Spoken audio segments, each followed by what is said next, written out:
నమస్తే అండి. ఇవాళ మనం వినబోయే కథ చీడపురుగు. రచించిన వారు సేనాపతి ప్రసన్నలక్ష్మి గారు.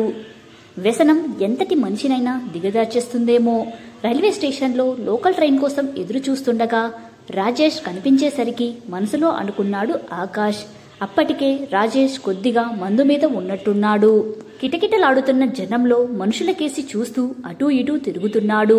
తాను ఎర చూపించడానికి ఎవరు దొరికారా అని అతను గడిపే నీచపు బ్రతుకుని తలుచుకుంటుంటే చాలా చిరాకేసింది ఆకాష్కి. వీడిది ఒక బ్రతుకేనా అనే ఏహేభావం చోటు చేసుకుంది మనసంతా. బాగా డబ్బున్న వాడిని, ఆడదంటే వీక్నెస్ ఉన్న మగాడిని ఇట్టే పడేస్తూ ఉంటాడు.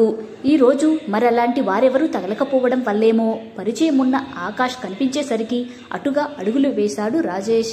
అంతే, ఆకాష్ ఒక్కసారిగా అదిరిపడి వాడి కళ్ళ నుండి తప్పించుకోవాలనుకున్నాడు. కాని ఆ ఛాన్స్ ఇవ్వలేదు రాజేష్.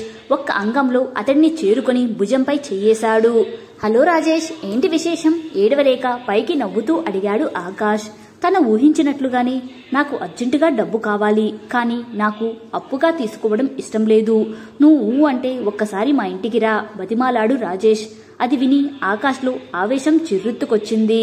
ఎప్పుడు ఎదుటివాడి జోబు మీదే నీ చూపు, ఇతరుల మీద ఆధారపడి బతకాలి అనుకునే నీలాంటి వెధవల్ని ఉరితీయాలి. సానుభూతి చూపించడం మహాపాపం అంటున్న ఆకాష్ వైపు నమ్మశక్యం కానట్లు చూస్తూ ఉండిపోయాడు.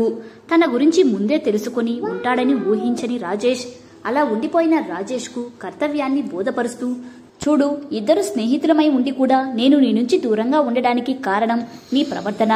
నీ గురించి నా భార్య భూమిక చెప్తే తెలిసింది. నీ భార్య అనసూయ ఎప్పటికప్పుడు తన కన్నీటి గాథలు వినిపిస్తూనే ఉంటుంది నా భార్య భూమికకు.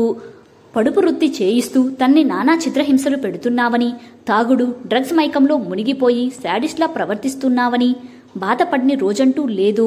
ఇక తనకు చావే శరణం అనుకుంటుందని మీ ఫ్రెండ్ రాజేష్కి మీరే బుద్ధి చెప్పి సరైన దారికి తీసుకురావాలంటూ ఎన్నోసార్లు చెప్తూనే ఉంది భూమిక. నీ స్వయ విషయం కదా అని పట్టించుకోలేదు. కానీ ఇప్పుడు నువ్వు నా దగ్గరకే వచ్చి ఇంటికి రమ్మంటున్నావంటే నాకు చెల్లెలు లాంటి నీ భార్యకు కిరాయి ఇద్దామనే నీ పాడు బుద్ధి ఏమీ బాగోలేదు. కటువుగా తొలిపేశాడు ఆకాష్. ఆకాష్ మాటలకు చలించలేదు రాజేష్. అవును, నా ఉద్దేశం అదే. నాకు ఉద్యోగం లేదు, ఆస్తులు అంతస్తులు లేవు. నా బాధలు నీకెలా అర్థమవుతాయి? కడుపు నిండాలంటే అందరూ నా భార్య కర్పించే డబ్బుతోనే మా కడుపు నింపుకుంటూ జీవితం వెళ్లదీస్తున్నాము అన్నాడు ఏదో ఘనకార్యం చేస్తున్నట్టు.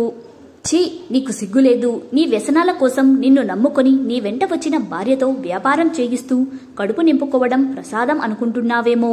అది అశుద్ధంతో సమానం. వ్యసనం మనిషిని ఎంత హీనస్థితికైనా దిగజారుస్తుందని నిన్ను చూశాక అర్థమైంది. నువ్వు నా కంటికి అసలు కనిపించకు, నా దగ్గర నుంచి పో ముందు అంటూ గట్టిగా అరుస్తూ ఆకాష్ మాటలకు అక్కడ నలుగురు పోగయ్యారు. విషయం తెలుసుకున్న వారంతా తనను అసహ్యంగా చూడ్డంతో తాగుడు మైకంలో కూడా వ్యసనపరుడైన రాజేష్కి తప్పు చేస్తున్నానన్న విషయం తెలుస్తూనే ఉంది. కాని ఆ భావన ఆ క్షణం వరకే, మళ్లీ మామూలే. వ్యసనం మనిషిలోని ఆ మూలాన్ని అంత త్వరగా అంతరించలేదు. అదొక చీడపురుగు లాంటిది కావడం వల్లనేమో. కథ సమాప్తం. కథ నచ్చితే లైక్ చేయండి. ఇలాంటి మరిన్ని వీడియోస్ కోసం మన ఛానల్ని సబ్స్క్రైబ్ చేసుకోండి. మరో మంచి కథతో మళ్ళీ కలుద్దాం. Thank you.